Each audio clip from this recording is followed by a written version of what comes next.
ગુજરાત હોય કે મધ્ય પ્રદેશ હોય, અરે હોય દાહોદ, પંચમહાલ હોય કે પછી ડાંગ જિલ્લો, ગુજરાતના તો ખૂણે ખૂણે આદિવાસી ભાઈઓનો વટ છે ભાઈ, વટ.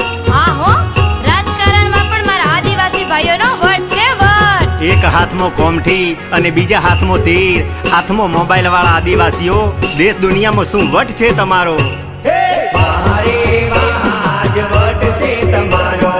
આદિવાસી ભાઈઓ